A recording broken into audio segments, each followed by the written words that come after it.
Salut, aujourd'hui je vais aborder un sujet très intéressant avec vous.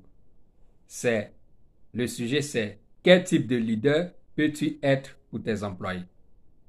J'assimile un peu ce sujet aux personnes qui veulent se marier ou bien aux hommes qui veulent se marier mais qui ne se soucient pas de ce qu'ils vont devenir dans le foyer ou bien dans le couple. C'est-à-dire, étant dans le couple, est-ce qu'ils vont être un garçon ou bien un homme? C'est-à-dire, quand tu deviens entrepreneur dans ton entreprise ou dans ton business, est-ce que tu vas être un leader autoritaire, un leader permissif ou un leader démocratique? Et c'est un peu dans ce sens-là que nous allons aborder notre sujet d'aujourd'hui. Le monde dans lequel nous vivons se définit comme un ensemble formé par la Terre et les astres visibles conçus par un système organisé. En effet, ce système organisé est requis dans le domaine du business également. Et c'est de système d'organisation que nous allons parler aujourd'hui parce qu'il représente un pilier très important dans le domaine du business. Pourquoi? Parce que une entreprise, un business mal organisé n'est pas un business qui a un long avenir. Maintenant, nous allons voir le type d'organisation qu'il vous faut pour que votre business ou entreprise subsiste. C'est celui au niveau du personnel. Alors, dans ton entreprise, si tu es celui ou celle qui est en contact direct avec tes employés, écoute attentivement ce que je vais dire maintenant. Parce que à ce niveau, tu rentres dans un environnement de leadership. Et qu'est-ce qu'un leadership? Le leadership est mis en œuvre avec les actions d'organiser, de conduire, de coordonner, de guider et de motiver. Qu'un leader exerce dans la gestion de son groupe de travail. Métaphoriquement, on peut comparer un leader à un iceberg divisé en deux parties. La partie visible, qui représente 20% de l'iceberg, fait allusion aux compétences et aux faits du leader. Par contre, la partie submergée à 80% par l'eau correspond au caractère,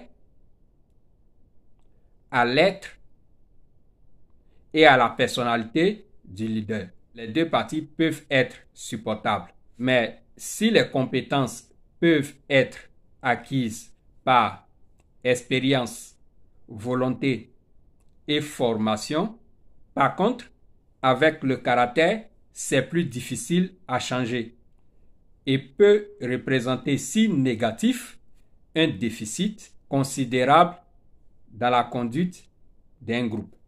Tout ce que je viens de citer ci-dessus sont importants, mais ne peuvent suffire. Vous devez les augmenter avec d'autres compétences comme le niveau intellectuel, la sécurité, la résistance au stress, la détermination, l'absence ou la gestion des conflits intérieurs, les capacités rationnelles et communicatives.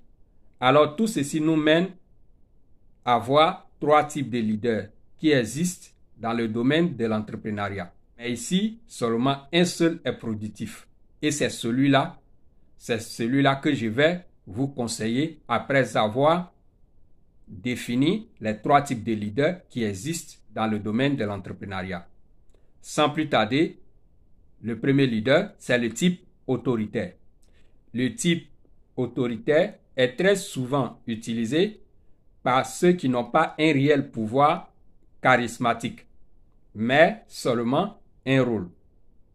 Ce type de leader ou de patron a une haute estime de soi, mais une faible considération des autres. Pour lui, Tout doit être centralisé dans ses mains. Il ne permet pas à ses travailleurs ou collaborateurs de devenir autonomes. Il croit tout savoir, il incite à la peur, il n'est rien sans son rôle. Le type de leader autoritaire peut faire travailler ses travailleurs jusqu'à aboutir au résultat qu'il désire avoir. Mais la productivité de la société baisse dès qu'il est absent parce qu'il épuise à fond ses travailleurs lorsqu'il est présent. Maintenant, passons au deuxième type de leader.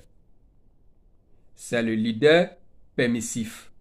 C'est le type de leader qui a une mauvaise estime de soi et une mauvaise considération aussi des autres.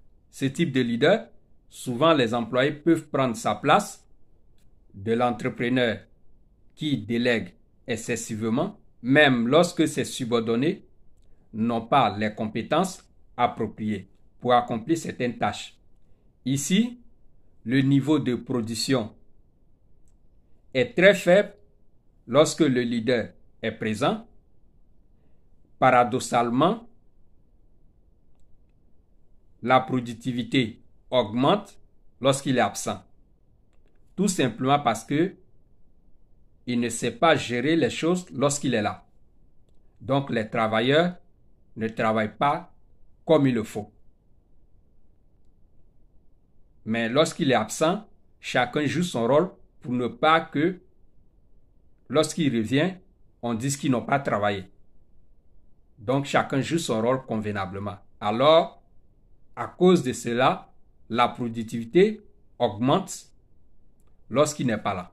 Mais ce qui est dangereux ici, les employés médiocres n'évoluent pas, c'est-à-dire ils n'acquièrent pas plus de connaissances. Par contre, ceux qui sont déjà doués se découragent et travaillent de moins en moins. Souvent, ils se font même licencier parce que le travail n'est pas bien organisé et ils ne sont pas motivés. Ils s'ennuient. Leader permissif, il ne peut pas obtenir de bons résultats. Il peut perdre facilement ses meilleurs employés. La productivité de la société est très faible et le danger qui guette son entreprise, c'est la faillite. Parce que toutes les entreprises et business ont besoin d'une bonne productivité pour survivre. Une partie de leur survie vient de là. Enfin, passons au type de leader. C'est le type de leader qui a une haute estime de soi et des autres.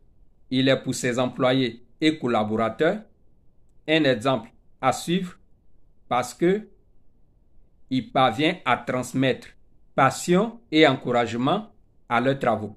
Il est capable de motiver et d'instiller la confiance et de les pousser à agir par une communication passionnée. Il crée d'autres leaders. Alors le leader démocrate, il fait évoluer sans faire peur à ses employés.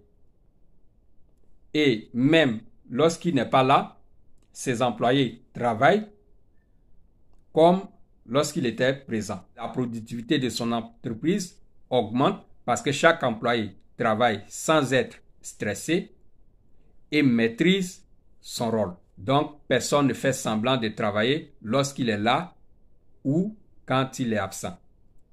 Personnellement, je conseille à tous ceux qui investissent dans les pays dits en voie de développement, c'est-à-dire l'Afrique, le sud de l'Italie, la Russie, l'Asie, le Proche-Orient, l'Amérique du Sud, certains pays développés, le type de leader démocratique, parce que cela va contribuer à faire diminuer constamment l'immigration et l'émigration aussi. Si nous voulons mettre un point à l'émigration et l'immigration à cause de ces choses, les leaders en Afrique, comme dans les autres pays dits en voie de développement, doivent beaucoup mettre l'accent sur les leaders démocrates, c'est-à-dire les leaders qui forment les employés, qui leur donnent l'envie de rester sur place, d'apprendre et de devenir aussi des leaders demain. Surtout en Afrique, nous voyons que beaucoup de jeunes quittent l'Afrique parce que le type de leader que nous avons dans les entreprises qui emploient les jeunes hommes et les jeunes filles, comme au sud de l'Italie et les autres pays en voie de développement, c'est les leaders autoritaires que nous trouvons. Tu peux travailler pour lui de 6h à 18h sans même avoir un moment de répit. Quand tu dois aller aux toilettes, on te donne une certaine minute, 5 minutes. Si après ça tu ne reviens pas, on te met dehors. On doit chercher à régler ça. Dans tous les pays africains, en Côte d'Ivoire, au Sénégal, au Cameroun, partout en Afrique, ça existe. Donc il faut mettre fin à ça. Si nous voulons que nos jeunes restent sur place, nous devons encourager les investisseurs, les entrepreneurs à respecter un peu le droit des employés. Et cela va contribuer beaucoup à la stabilisation de l'immigration et de l'émigration. Maintenant, quant aux Africains qui sont à l'extérieur de leur pays, c'est à eux aussi d'amener cette culture de leader démocrate, c'est-à-dire l'entrepreneur qui forme, qui descend sur le terrain, qui dirige, qui corrige les erreurs des autres et qui donne envie d'apprendre ou de faire le boulot qu'il demande. Parce que cela est aussi à la base de l'immigration massive des Africains et les autres pays en voie de développement. Ce que je dis ici ne concerne pas seulement que les hommes, ça concerne également les femmes. Parce que la plupart des femmes qui sont entrepreneurs avec eux à la fin, elles sont beaucoup autoritaires. Elles veulent tout le temps dominer. Ce qu'elles disent, c'est ça que tu dois faire. C'est-à-dire le type de leader autoritaire. Donc, vous aussi, vous devez apprendre à être des leaders démocrates. Ce n'est pas seulement qu'aux hommes que je dis cela, mais je dis cela pour tout le monde. Que tu sois femme ou homme, tu dois apprendre à devenir un leader démocrate.